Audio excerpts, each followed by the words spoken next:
Avoue, tu te sens malaisé, hein? Moi, c'est comme ça que je me sens quand t'es comme...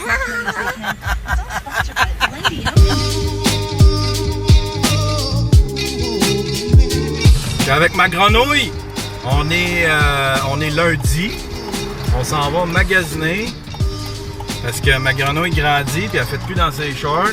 Merci de dire que je grossis. Mais non, tu grossis pas, tu grandis. Non, je grossis. Parce que si je rentre plus dedans, genre... Ils sont pas trop courtes, ils sont juste genre trop serrées. Trop serré. Ça en vient pas mal indécent.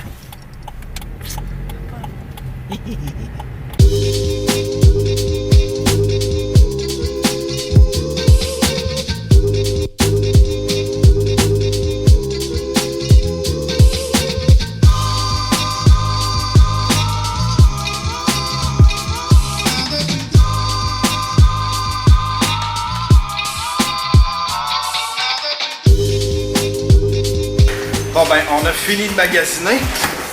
Ma fille s'est trouvée. Qu'est-ce que tu as trouvé, ma grenouille? Des choses de chandail. Des shorts, puis un chandail. Montre-la à la caméra. Ça joue? Ah oui? Montre-la ici à peu près. Il y a du vent, ça. C'est beau, c'est court. Tu sais, tu trouveras pas des shirts de filles qui vont genre en bas de genre la mi-cuisse, là, tu sais. Mais c'est plus en... Ouais. Il y en a plus, là. J'étais avec elle, là. Toutes les shorts pour les filles, là, c'est tout court de même. C'est toutes des affaires courtes.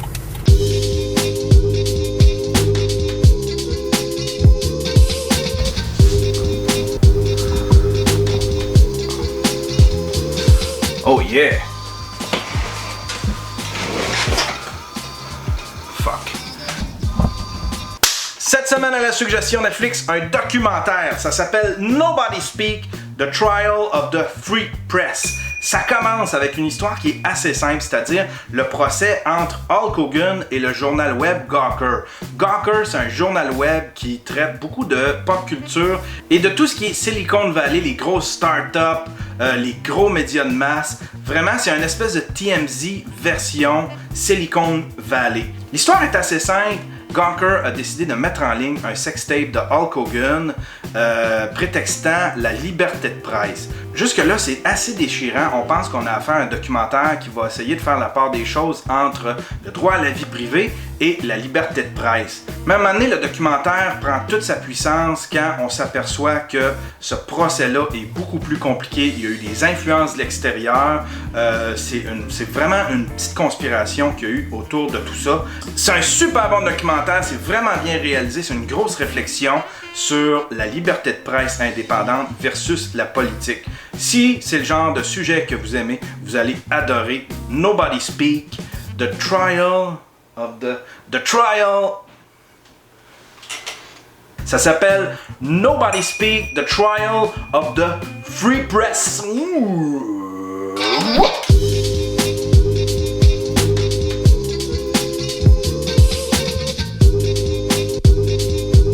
Je suis avec ma grenouille. On s'en va au cinéma. Je m'en vais la porter. Elle travaille. Aujourd'hui, elle travaille de 2 à...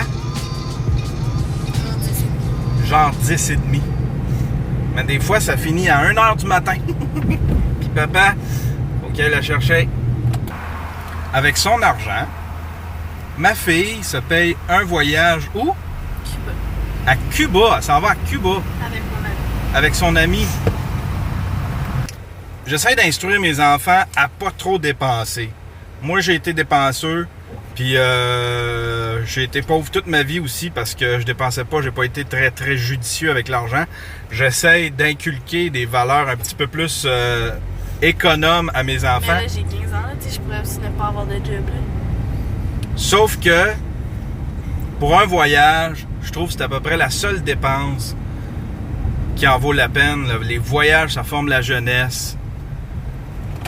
J'ai fait 2 voyages dans le sud. Je suis allé en République dominicaine et puis la même année, j'avais tellement trippé, on était allé à Cuba. La même année. La même année, en un an. On avait tellement trippé à aller dans le sud qu'on est retourné genre 7-8 mois plus tard.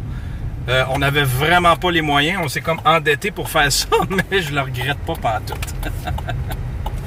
Mais là, fais pas ça, là. Endette-toi pas là, pour des voyages. Non. Ramasse ton argent. Bon, allez, Est-ce bisous. que t'as 10 piastres, Ah, s'il te plaît? tu fais plein de cash. J'ai plus de cash à cause de mon voyage. J'ai 5 piastres. Ok. Mange du popcorn. Pige dans le popcorn. C'est toujours ça que je fais. Bye.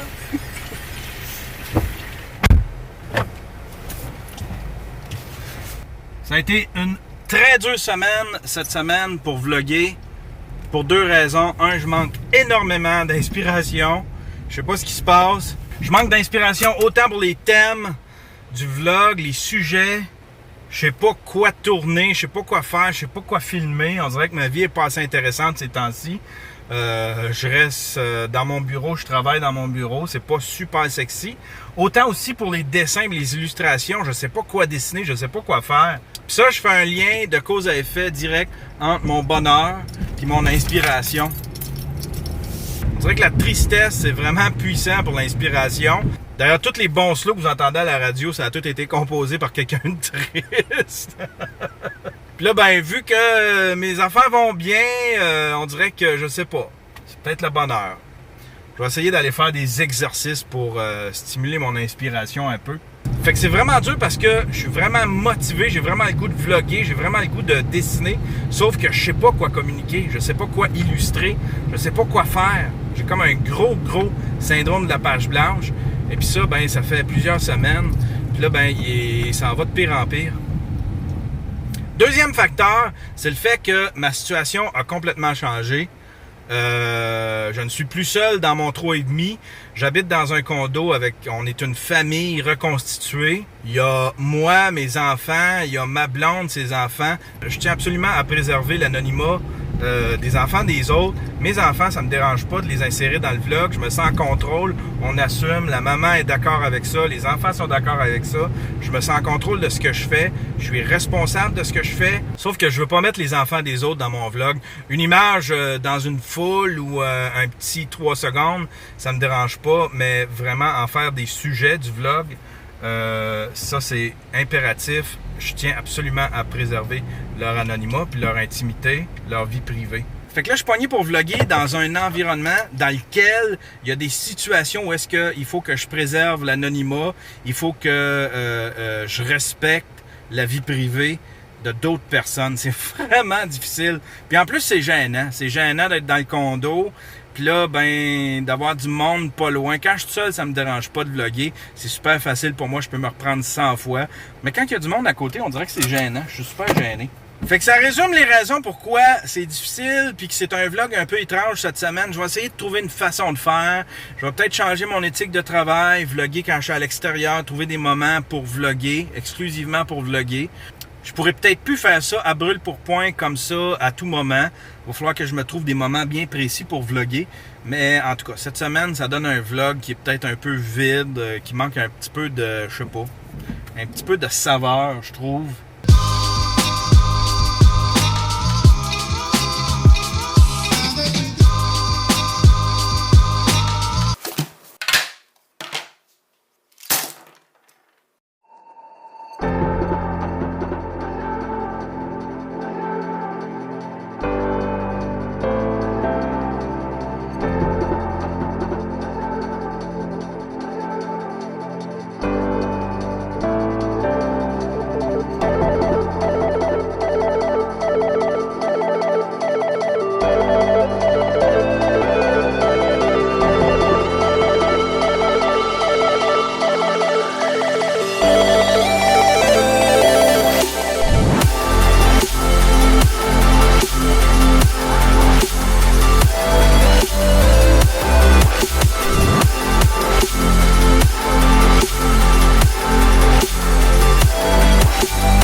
voit pas.